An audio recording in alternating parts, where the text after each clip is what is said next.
चाचा बाबा लोग भी जुटल बा तो कुछ प्रसंग हो जाए 5 मिनट आ एक बाद फिर लेदारी में बढ़ल जाए। कहाँ इनकर कहानी छूटल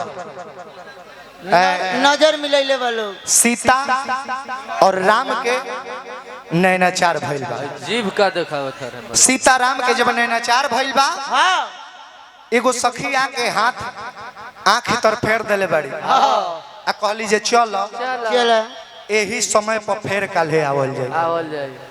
अजाने के से लौट के जब चल गइल बालो त ठीक ओकरा बिहान भैला धनुष जग के प्रण रचा जाता, ओकरा बिहान भैला धनुष जग हो जाता। पूरा देश विदेश में ढिढोरा पिटा गई।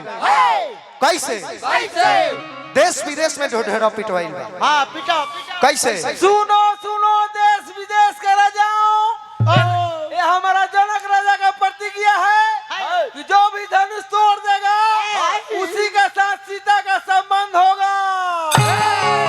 सीता का संबंध होगा माने शादी होगा। एकर मतलब इहे होला कि प्रसंगों में सजिंदा हिस्सा लस। हां न त हउ लबार दू चार गो लेल बड़ू खाली कहता से फक मी या। अच्छा फक मी के ओइ से भेंट भइल बा सिकंदर में बुर्बक बनावेला उ रियाज मरले बदुइए गो गूगल पर वा सब सर्च करी त कि फक मी के मतलब का होला। हां न त क्रोम में जाई काहे कि ई बक बक कर रहा है हमारी मुंह पर यही जे एगो भाव है भैया हमारे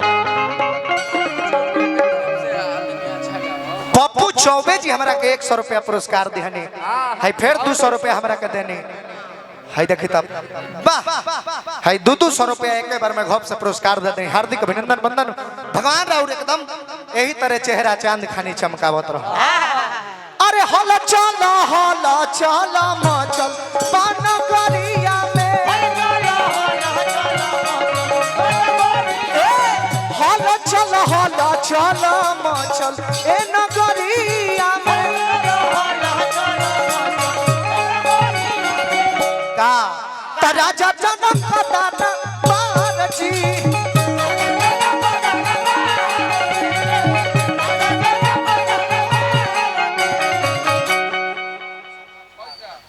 चलाई। हाँ आई फिर पुरस्कार भैया हमारा के दिहनी।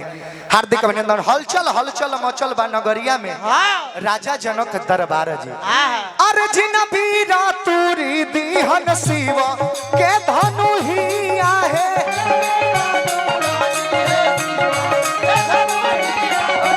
जिन बीरा तूरी दी है शिव के धनु ही आहे। बड़ी बड़ी रुपया पुरस्कार अनगिनत रुपया लुटौनी भैया। दुर्गेश भैया अध्यक्ष साहब की ओर से पुरस्कार मिलल। आत्मा दुबे जी के लड़का बानी और अनगिनत रुपया पुरस्कार देनी। हमारा मान सम्मान के बढ़ावे खातिर दिल से आभार असही आशीर्वाद बनौले रखे कि जिन बीरा तूरा दीहन शिव के धनु हिया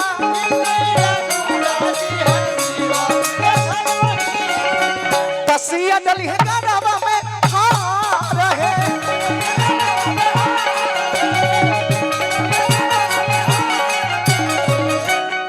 पूरा सब जग जाहिर हो गइल बा कि धनुष जग प्रतिज्ञा भइल बा। अब सब राजा लोग जा उपस्थित भइल बा आ सब लोग के दूत जाके बता दिहल बा कि ये धनुष तुरी ओकरे से सीता के शादी। अब जान कि जैसे वो जा पहुंचल बा लोग सब जना के मन लालच उठ गइल बा। सोचता लोग हे भगवान हमरे से धनुषवा टूट जाए कि इतना सुंदर सीता के हम मर्द हो जाते। बहुत बहुत पुरस्कार। अच्छा आंध्र प्रदेश ठेकेदार मालिक दुबे जी की ओर से पुरस्कार 1000 रुपया पुरस्कार देने जाए। है बड़ा सुंदर है डिजाइन वगैरह रखले बन। क्या लगते हो यार देखिए माछी बैठल बाप चुप दतवे तनी गड़बड़ाता रहो बलिए के दिन हकी राज करता रे बा लीला समनी राउर त बॉडी सोडी हमरा ठीके लागता। देखम ढोहा मत तनी राउर दतवे देख के हमरा बुझाता कि सब कुछ होई लेकिन लिप किस कहियो ना कर सके हमरा। आगे आगे वाला सब काम होई बाकी हे पर और पार्टनर तैयार ना होई। हालांकि गुटका छोड़ दो। हालांकि लेखक के लड़का है रहो। हाँ तब तो वहू में सुहागरत में एगो बढ़िया गाना लिख देंगे। बहुत सुंदर। सब राजा लोग पहुंचल बा। पहले इस धनुष को मैं तोड़ूंगा और पहले इस धनुष को मैं तोड़ूंगा। हाय हाय हाय हाय हाय खाली कहले भा। अरे कि धनुहा के आगे सब राजा माथा टेके बाकी उठे ना। अरे बाकी उठे ना तब बाकी उठे ना राजा लोग लागे धुआं फेंके।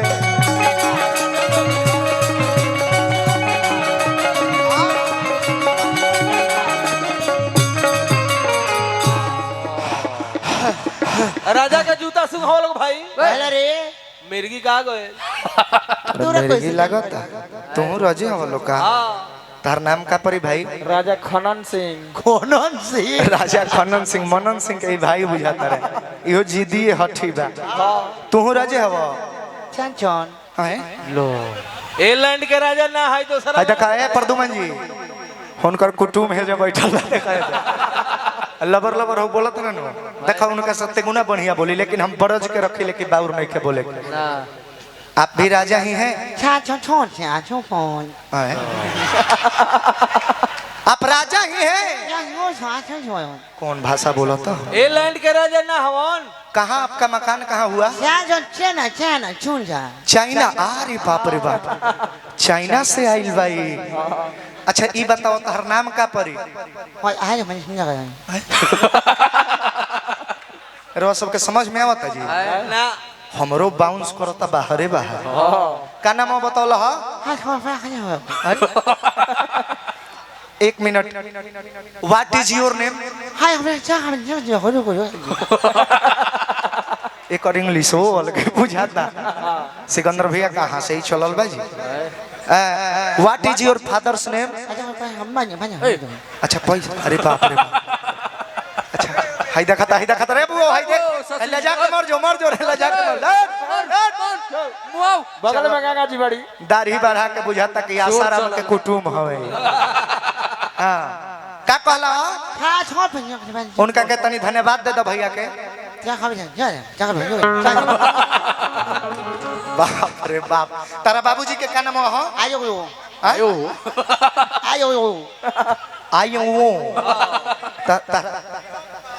निरोध नाम है तारा बाबूजी?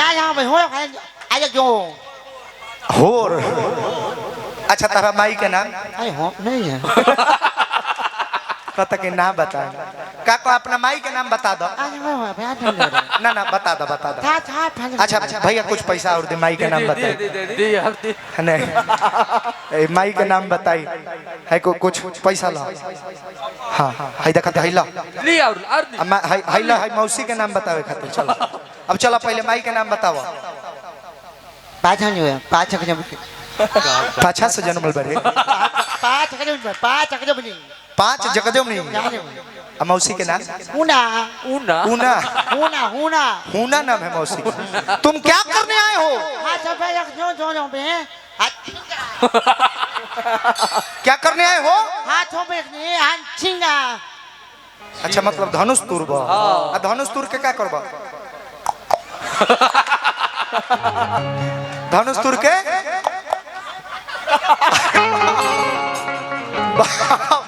बाप रे बाप आए हाय हाय तब हे राजा पर तनिया है मोटे मल राजा पर। नमस्ते सर। नमस्ते नमस्ते। आए बड़ा दूर से आइल भाई हो। आपका नाम? हाँ आई एम बुखार सिंह। बुखार सिंह। तारा बाबूजी के नाम? मलेरिया सिंह। सब खानदानी का यही बरस रे। तारा मेहरारू के नाम? कोरोना देवी। अरे बाप रे बाप करे नु मौगी पूरा वर्ल्ड के तबाह क के रखले रहलसी। तारा मौसी के नाम? मौसी के नाम टीबी देवी। टीबी देवी एकर बेटा एगो घूमत ओमियो कोरोना कुछ दिन चल रहा। तू राजा ननु हवा? अच्छा तू देखे आइल पलो केहू से धनुष ना टूटल। गोस्वामी तुलसीदास जी लिखनी के भूप सहस्त्रता से एक ही बारा लगे उठावन टरई नटारा। अब जनी को माख है भटमानी वीर विहीन मही मैं जानी। तजहुआ स निज निज गृह जाहू लिखा न विधि वैदेह विवाहू। राजा जनक जी के जब पता चलल कि सब लोग हार गए लेकिन धनुष केहू से ना टूटल, मंडप से निकल के मायूस चेहरा करके राजा कहता रहे कि जा लो जान गई नहीं ये धरती वीर से विहीन बा। अफसोस यह बात के पता अब जाके लागल है। अगर ये बात पहले पता चलल रही तो अपना बेटी सीता सुकुमारी खातिर इतना बड़ कठिन प्रण ना कर। राजा जनक जी कहता बा अरे जाहु हम जानीती पर नहीं छनीती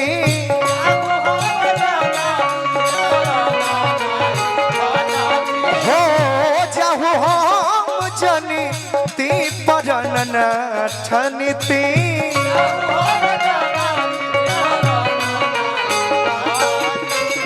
भल सिया रहीती कुआर हो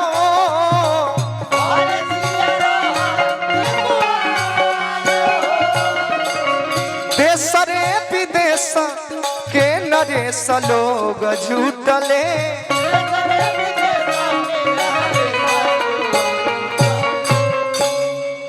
बत कही ठीक बा लेकिन गीत संगीत भी होके चाहिए। जे देखे छपरहिया धुरिया उड़ान चौगुन लागे देश रे विदेश के नरेश लोग जुटले बाकी अरे टूटले ना धनुषा मार हो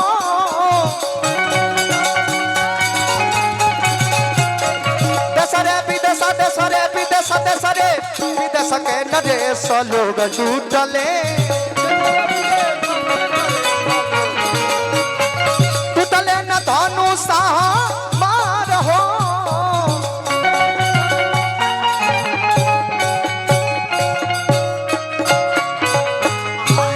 अंगुरी दिखाते हुए सब राजा लोग से कहले कि अब जनी को माखे भटमानी वीर विहीन मही मैं जानी तजहुआ स निज निज गृह जाहू लिखा न विधि वैदेही विवाहू।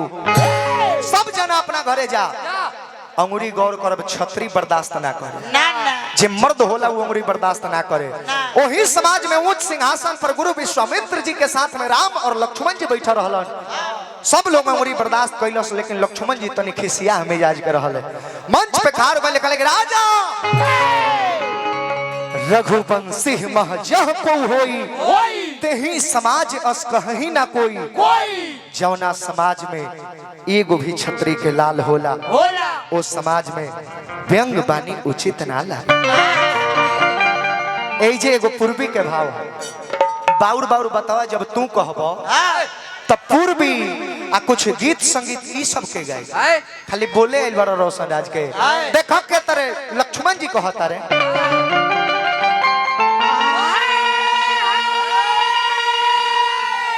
हो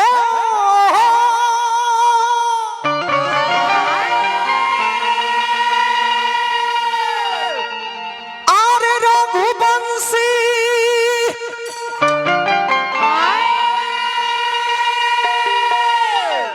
हर बीरवा एही जा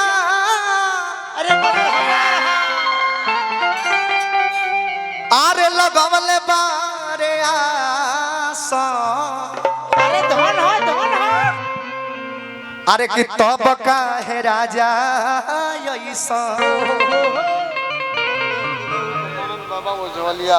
कमलेश दुबे उर्फ मनन ओझा बाबा जस बाबा के परिवार से ही देखा तो 500 रुपया है पूर्वी पर खुश होकर पुरस्कार दिले बनी। अरे रघुवंशी बीरवा यही जा अरे लगवले बारे आसा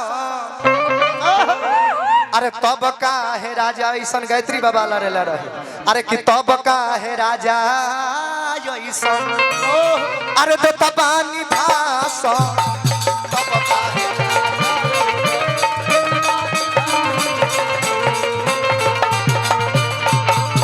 तबानी भाषा तब का है राजा ऐसन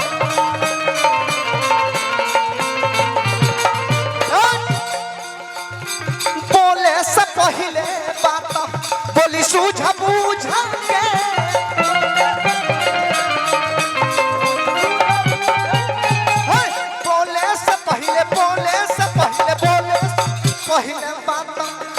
कि सूझ बूझ के बरसाती छाता जैसन तुरदी धनुष के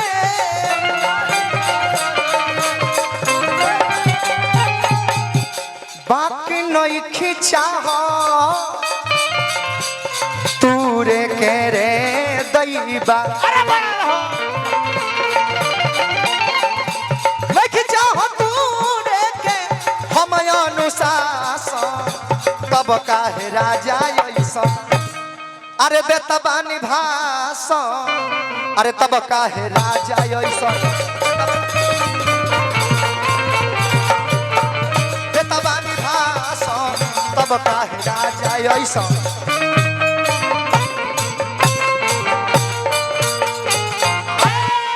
जनक जी में लक्ष्मण जी संवाद भइल बा कहानी एजे रहे दे तनी एगो लयदारी हो जाओ नो